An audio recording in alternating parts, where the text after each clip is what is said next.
Cuentan quienes estuvieron ahí que el día que la radio Venceremos fue capturada por segunda vez fue un momento de grandes celebraciones para el ejército. El transmisor de la radio fue encontrado cubierto de sangre en medio del monte luego de un gran operativo militar. Los soldados que lo capturaron fantaseaban sobre los premios que iban a obtener. Sabían que Domingo Monterrosa llevaba más de 3 años buscando este trofeo y se felicitaban imaginando lo orgulloso que estaría su coronel. Al lugar llegó la orden de resguardar el transmisor y no moverlo de ahí. Monterrosa quería llevarlo personalmente a un cuartel donde ya había convocado una conferencia de prensa. De pronto, descendieron 2 helicópteros del cielo. Del primero se bajó un equipo de militares con cámaras de televisión. De la nube de polvo que levantaba el segundo helicóptero, emergió Monterrosa, acompañado de otros militares de alto rango. Uno de los soldados que había encontrado la radio le entregó una mochila que también había recuperado del lugar. De ahí el coronel sacó un cassette con una de las últimas transmisiones de la radio y con eso confirmó que la Venceremos, de una vez por todas, había sido derrotada. Entonces fue cuando decidimos regalarle la radio Venceremos con 8 tacos de dinamita plástica adentro.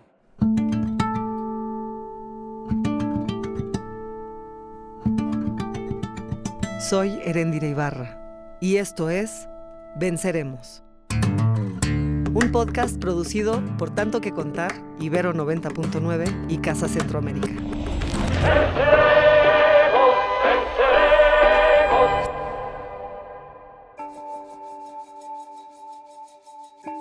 La guerra no admite errores. Cualquier equivocación puede llevar al triunfo del enemigo o, peor aún, pagarlo con la propia vida. Para las guerrillas, que no cuentan con el presupuesto y entrenamiento de sus contrincantes, las tareas se duplican. Las armas son artesanales, los operativos se destacan por el ingenio de los combatientes. Por ejemplo, en Vietnam, la guerrilla cavaba trampas en la selva que llenaban de estacas de bambú con las puntas envenenadas. El miedo a pisar en falso generaba una gran paranoia entre los soldados franceses y estadounidenses. Estas estrategias conseguían victorias que iban más allá del terreno de combate. Se jugaban en un frente distinto, el psicológico, en la cabeza del enemigo. En El Salvador, ese ingenio no faltó. Esta creatividad se vio reflejada en la misma radio, que poco a poco entendió que el rol que debía jugar iba más allá que solo comunicar la guerra, y que usando otro tipo de armas como la música y el humor podían ser suficientes para desquiciar hasta el más disciplinado de los coroneles. Realmente era una radio divertida porque todas las casas estaban oyendo la radio, amigos y enemigos. El Estado Mayor no podía dejar de escuchar la radio. Era imperativo saber qué estaba haciendo su enemigo. La gente necesitaba oír la radio no solo porque era una fuente de información, sino porque efectivamente daba gusto oír la pinche radio. Episodio 3. Marte y el caballo de Troya.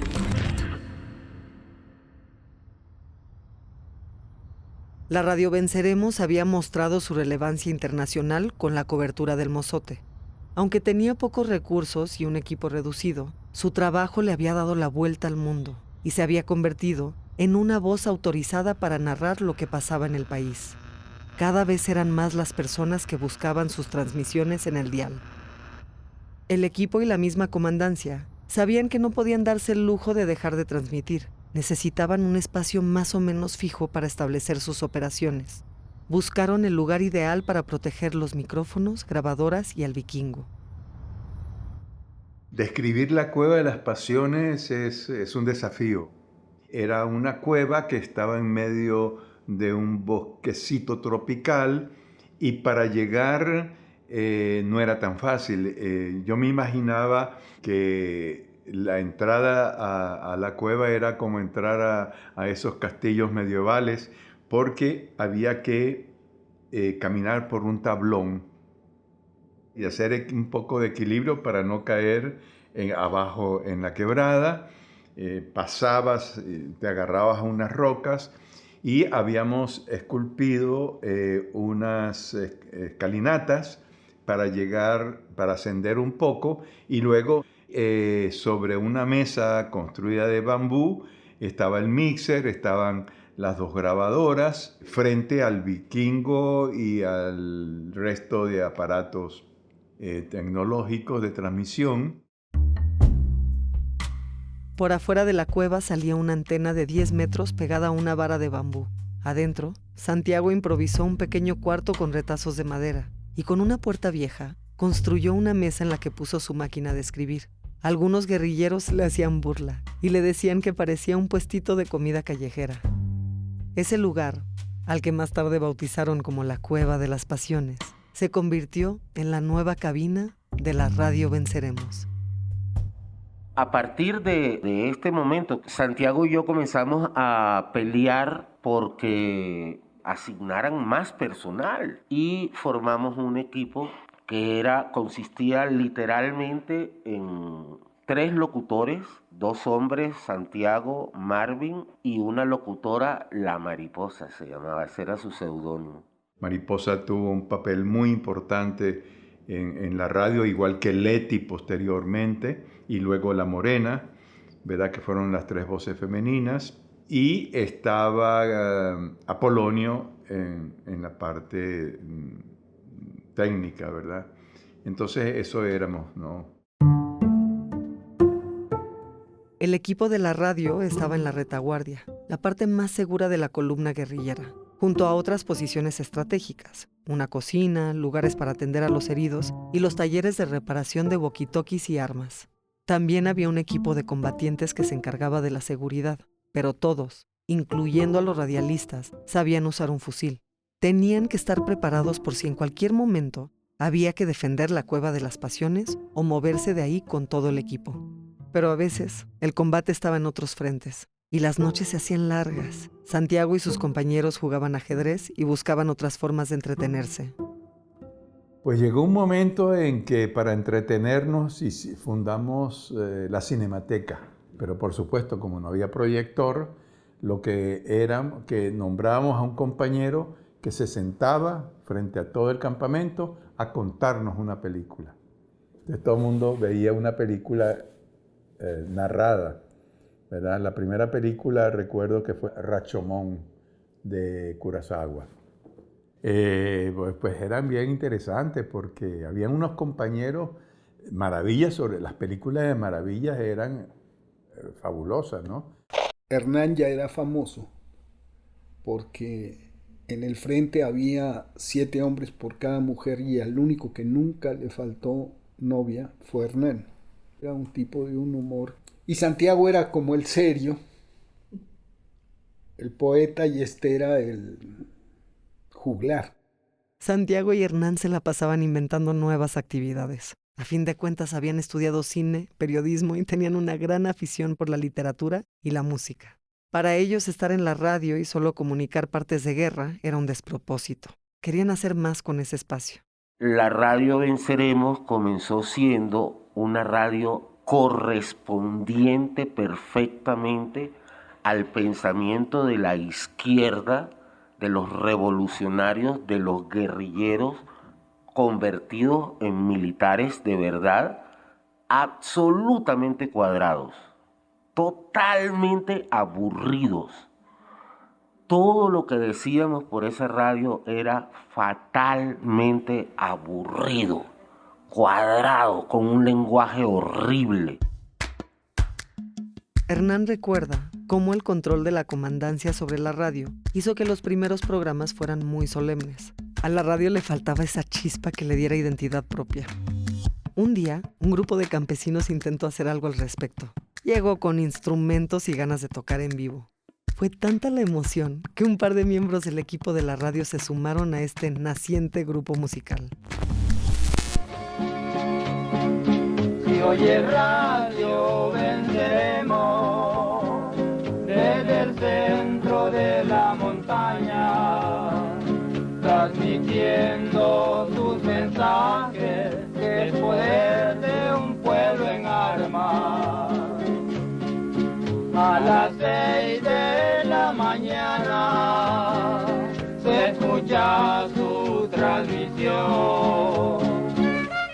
Y entonces en eso empezaron el debate. ¿Qué nombre le vamos a poner a el grupo musical de la guerrilla? Y de repente yo veo que llega el pájaro nacional de El Salvador, que es el torogoz, y veo que llega y se mete en un hueco cerca. Y entonces a mí se me ocurre, oye, pero pónganle los torogoces, porque ese es un pájaro guerrillero.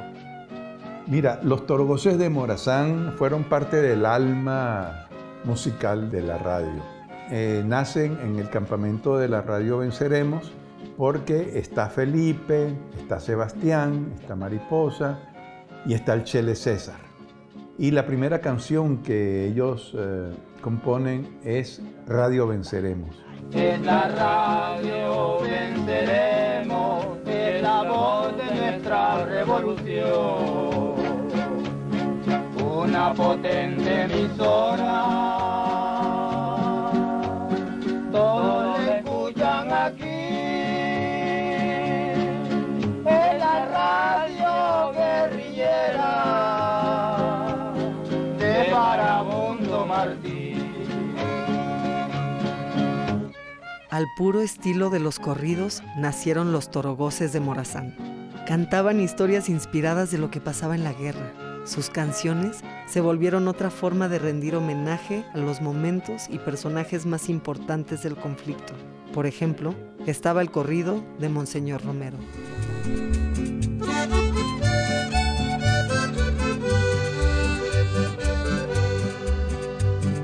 Para cantar el corrido pido permiso primero.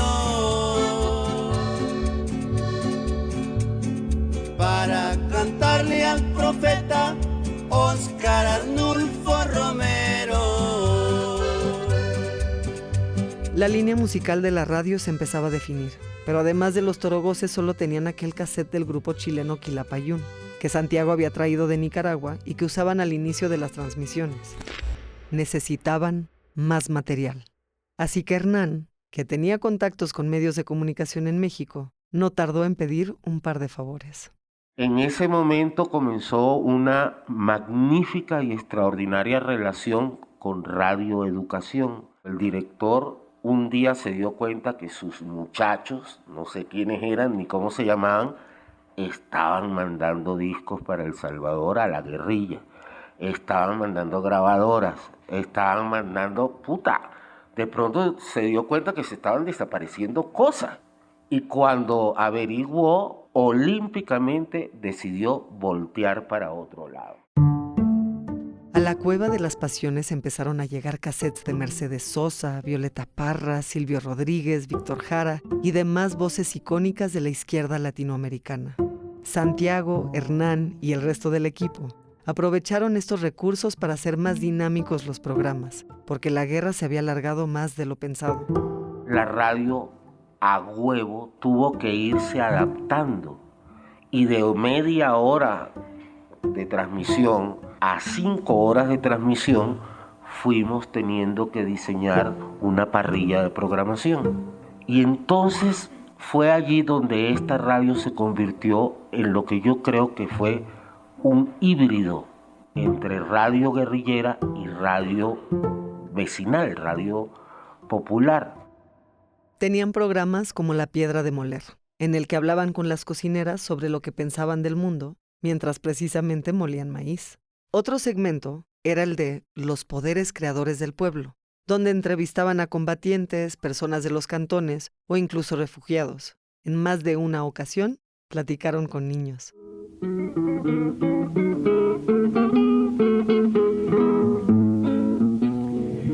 En Los Poderes Creadores del Pueblo tenemos hoy a un niño que ha venido de muy lejos, especialmente para participar en esta sección Los Poderes Creadores del Pueblo. Es un niño de apenas 10 años. ¿Cuál es tu nombre? Lucio, pero mi seudónimo es Chillo. Bueno, Lucio o Chillo, quisiéramos primero que nos hablaras un poco sobre vos. Sí, yo soy un pobre campesino que he venido desde desde la zona sur. Hoy, Lucio Vázquez, o Chillo, tiene 54 años. Cuando andábamos en los montes en aquellos años, siendo niño, era mi hermano mayor, que en paz descanse. Me decía Chillito, Chiquillo, y al final me quedó Chillo. Cuando la Radio Venceremos lo entrevistó tenía 10 y venía de vivir en uno de los campos de refugiados que había en Honduras. Llegó ahí con su papá porque meses antes unos soldados mataron a su mamá y a su hermana embarazada. Chillo lo vio todo, huyó del lugar y alertó al resto de su familia. Más adelante, 2 de sus hermanos murieron en una protesta en San Salvador y él se quedó solo con su papá. Cuando regresaron a Morazán, entró a una de las escuelas de menores de la guerrilla y era seguidor de la radio. Y allí fue cuando me entrevistó Santiago. Le hablé mucho de la moral de los combatientes en el Cacahuatique y de mi familia, que estábamos dispuestos así a que nos acabaran, pues, pero luchando. Dime, ¿vos estás organizado? Sí, estoy organizado y estoy dispuesto a nuestra lucha que llevamos ahorita, pues hasta botar la última gota de sangre por nuestro pueblo campesino.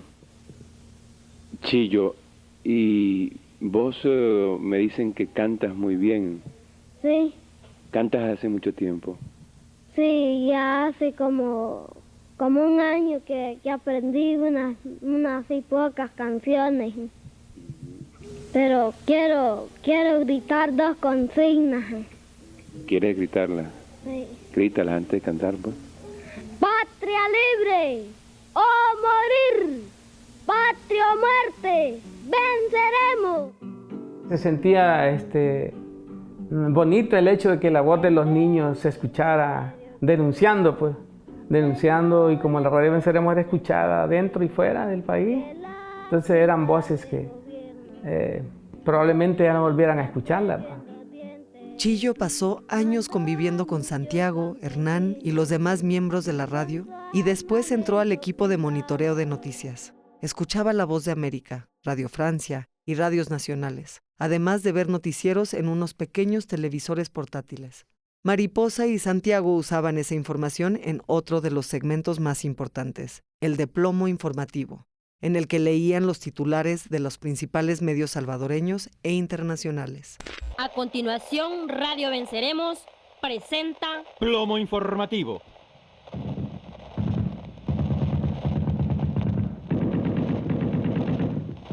Estas son nuestras informaciones. Reprimen manifestación en Tegucigalpa.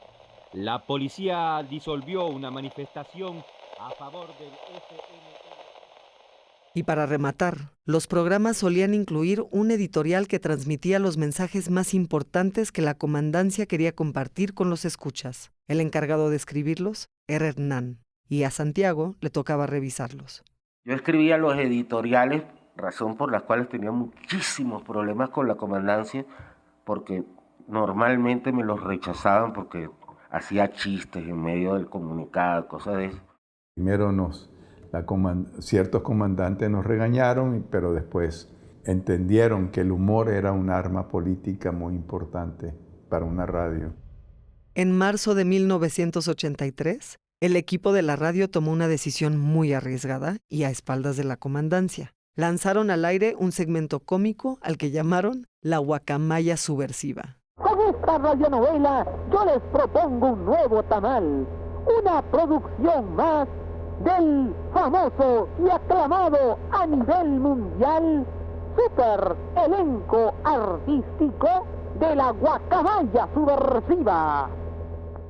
Llegó un momento en que nos llegó un chambre, un chisme de un embajador y de la lucha interna de los militares y dijimos, esta información no podemos usarla en un editorial, pero utilicemos en un espacio de humor. Y se nos ocurrió hacer un espacio de humor que se llamaba Las Aventuras Amorosas del Embajador. Y en eso, a la media hora de haber terminado, recibimos un mensaje de uno de los 5 comandantes de la insurgencia, que cómo era posible que la radio oficial del FMLN utilizara esa chabacanería y ese humor detestable. Al otro día, en un periódico, salió una protesta de la embajada por meterse en la vida personal entonces dijimos, bueno, si ha tenido un impacto, quiere decir que el humor es un arma política. Esta radionovela salió al aire varios días y en ella se burlaban del embajador que en ese entonces se iba a casar con una mujer de una familia influyente del país. Entre las burlas, comentaban que bajo las sábanas era como se resolvía y pactaban los acuerdos diplomáticos entre El Salvador y Estados Unidos. El ejército aseguraba que estaba cerca de capturar la radio, mientras que a escondidas, el personal de la embajada no se perdía un solo episodio y hasta los corresponsales de medios internacionales, como Epigmenio Ibarra, seguían de cerca los programas. Tenían el peso de la ironía y el sarcasmo sobre el enemigo, porque el que hace bromas, pues no está angustiado. El que se atreve a hacer una radionovela en tiempo de guerra, pues no está angustiado. Y de allí para allá nos dieron permiso para seguir haciendo La Guacamaya Subversiva, que era el programa más escuchado, porque con ese programa nos burlábamos de los altos jefes militares y los desmoralizábamos, porque le poníamos nombres, Chuchorila, Trompita de Cuche, ¿verdad? Y que los mismos soldados llamaban a sus superiores con estos sobrenombres. Trompita de Cuche o Trompita de Cochino fue el apodo que le pusieron al coronel Domingo Monterrosa, a quien más adelante le hicieron su propia radionovela. ¿Qué cara tendrá Monterrosa después de la regañada que le metieron los gringos después de haber perdido los 2 helicópteros?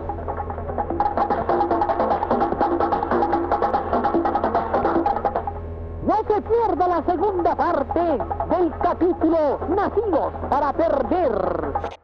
En esta radionovela, los protagonistas eran el coronel Domingo Monterrosa, que estaba loca y perdidamente enamorado de el cura, ¿cómo se llama? El capellán del ejército, el güey que tiene rango militar. Los tipos se encontraban en un motel que era famosísimo en San Salvador. Era el motel donde todos los estudiantes iban a coger. No más el nombre, ya todo el mundo sabía que allí era donde se iba a coger. Y este era el lugar secreto donde ellos dos se encontraban. A lo largo de los episodios, el personaje de Monterrosa tiene que balancear su vida entre su esposa y el amorío que tiene con este capellán, que en la vida real era la voz de la iglesia con el ejército. En la radio y en muchas otras cosas, repito, como en el amor, la forma es contenido. Y esta era una historia de amor fantástica. Puta, era muy pornográfica. Burlarse de Monterrosa en la radio no era cosa menor. Después de la masacre del Mozote, su fama, reputación y poder solo iban en ascenso. Gerard aún no ingresaba en la academia militar para ese entonces, pero recuerda que era una suerte de figura pública muy respetada en el país. Para el 84 él ya no era el comandante de la Tlacat, era el comandante de la Tercera Brigada. Entonces él tenía el mando de San Miguel, de Gotera y de las unidades que ponían a disposición de él, como los Viri, los paracaidistas, artillería o caballería. Las múltiples operaciones que coordinó le habían dado una cercanía muy especial con Estados Unidos, y ahora que comandaba toda una brigada, intercambiaba información con la CIA y otras agencias de inteligencia. Para demostrar su efectividad, acostumbraba a convocar a la prensa y presumir los trofeos de guerra que recuperaba de los combates. Domingo Monterrosa fue el primer coronel salvadoreño que entendió el papel de la prensa. Era un arma letal. Era letal en el terreno de combate y letal en la batalla comunicacional. Era simpático. Era una figura legendaria. Una vez nos capturó una maqueta de un enclave militar y lo mostró a la prensa diciendo, miren, aquí está este trofeo. Entonces se había hecho como un estudio psicológico de este personaje que le encantaban los trofeos. Llegó uno de los que estaban encargados de buscarle la debilidad y dijo, sí tiene una debilidad, es la única que tiene. Y su debilidad es la radio Venceremos. Nos quedamos así. Cuando nos llaman y nos dicen, ¿qué tal? ¿Que ustedes son la debilidad de Monterrosa? Esa obsesión por los trofeos se juntó con la necesidad de silenciar a la radio. A Monterrosa le perseguía la ilusión de volver a capturar el transmisor de la Venceremos, como lo había hecho en 1981. Pero ahora, después de las burlas de la radio, lo sentía como algo personal. A partir de esta radionovela en la radio Venceremos, y no por los pinches comunicados de la Comandancia General, ni por los partes de guerra, fue como logramos desestabilizar a este hombre. Y nos dimos cuenta que su pedo en la vida era destruir la pinche radio Venceremos. Entonces fue cuando decidimos regalarle la radio Venceremos con 8 tacos de dinamita plástica adentro. Fíjate que hay una gran cantidad de teorías sobre la muerte de Monterrosa. Si aceptamos la teoría de la guerrilla, supuestamente Monterrosa siempre quiso capturar la radio, entonces ellos dijeron, bueno, miren, pongámosle una trampa a este hombre que nos tiene hasta los pelos parados aquí, y como le gustan los trofeos, ¿verdad? Y siempre la radio ha sido su interés, veamos cómo hacemos ahí. La operación de la guerrilla para engañar a Monterrosa ocurrió en octubre de 1984. El presidente de El Salvador estaba en la Asamblea General de las Naciones Unidas. Delante del mundo prometió un primer acercamiento con el frente para intentar alcanzar la paz. Mientras esto pasaba en Nueva York, Monterrosa lideró un enorme operativo en Morazán, aprovechando que la guerrilla había bajado la guardia. Y entonces, con tantos soldados reunidos en un solo lugar, el frente vio la oportunidad perfecta para llevar a cabo la operación Caballo de Troya. Es pura audacia, pues era la audacia de la guerrilla, pues, ¿verdad? Como ellos sabían que andaban buscando la radio Venceremos, entonces dejaron una radio Venceremos falsa, por decirlo así, ¿va? Y entonces la agarraron. La guerrilla preparó el terreno para simular una huida. Salpicaron la sangre de un par de gallinas en unas libretas con información falsa. Dejaron a medio entrever un viejo transmisor que ya no se usaba y suspendieron de manera abrupta la emisión de sus programas. El ejército mordió el anzuelo. Tan pronto encontraron el transmisor, se comunicaron con el coronel. Monterrosa pide evidencia de todo esto. Se da cuenta de las comunicaciones, ve los materiales y dice, les dimos. Y entonces avisa, conferencia de prensa en la 3ª Brigada. Yo todavía tenía, ya lo perdí, el papelito que decía, dice el coronel Monterrosa que se vaya a la 3ª Brigada porque se va a ir con él en helicóptero. Y como yo no estaba, se llevó a un equipo de COPREFA, el Comité de Prensa de la Fuerza Armada. Fue a buscar el transmisor en el pueblito de Arambala, donde lo tenían guardado, porque él dijo que nadie se lo podía mover de allí, porque él convocó a la prensa nacional e internacional en su cuartel central, pero él quería llegar en el helicóptero y bajar el transmisor. Al lugar llegaron 2 helicópteros. De ellos descendieron Monterrosa, su estado mayor que incluía a otros militares de alto rango, y hasta el capellán, que había sido satirizado en aquella radionovela. Los militares abrieron una botella de brandy y levantaron sus copas frente de algunos campesinos curiosos que estaban en el lugar. Monterrosa abrazó a las ancianas, le regaló un balón de fútbol a unos niños y les prometió sacos de frijoles y arroz a las familias. Subieron con gran cuidado el transmisor a uno de los helicópteros y lo aseguraron debajo de uno de los asientos. El coronel Domingo Monterrosa se sentó frente a él, abrochó su cinturón y como un cazador a su presa, puso su bota encima de ese premio que tanto trabajo le había costado conseguir. Desde un cerro cercano, la guerrilla, impaciente, observaba todo. El transmisor tenía 2 formas de hacerse explotar. La primera era un altímetro, El plan B era usar un control remoto que a la distancia podía detonar los explosivos. El helicóptero despegó. Llegó a la altura indicada y no pasó nada. Voló justo por arriba de donde estaban los guerrilleros, que no dejaban de presionar el control remoto, y de nuevo, nada. La guerrilla se sentía derrotada. No entendía qué había salido mal.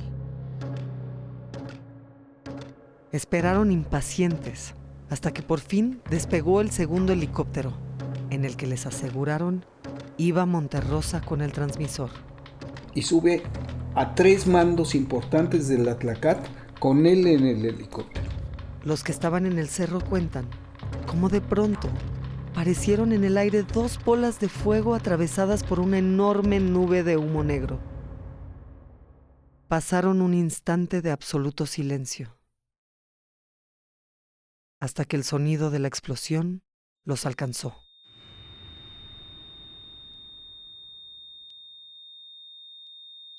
Y entonces todos murieron, todos los que iban en ese helicóptero. Al adorador del dios Marte se le olvidó el caballo de Troya. Al final lo matamos, con la radio venceremos, a él y a su Estado Mayor Conjunto, porque la vanidad y la satisfacción de haber capturado a la radio hizo que montaran un helicóptero a 8 coroneles que eran de su Estado Mayor, al capellán del ejército que era su novio en la telenovela. Fueron alrededor de 15 días de un letargo. Las tropas del Atlacat no se reponían de ver al que había sido su líder, su papá, su tata, como decimos aquí, muerto. Después de tantas batallas que libraron junto a él, sentí que por primera vez que íbamos a perder la guerra. No había otro hombre como él.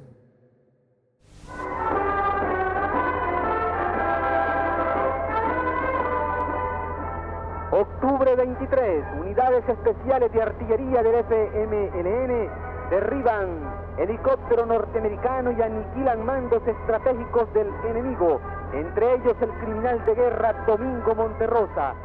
Entonces, esta operación acercó la paz. Vendría varios años después, pero acercó el momento de la paz porque comenzó a convencer, sobre todo en el norte, de que había que negociar y que la insurgencia jamás iba a ser derrotada por vía militar. El enemigo se retiró con más de 250 bajas, sin mandos estratégicos y con una baja moral. El 23 de octubre fue declarado Día de la Reivindicación de los Mártires de la Patria.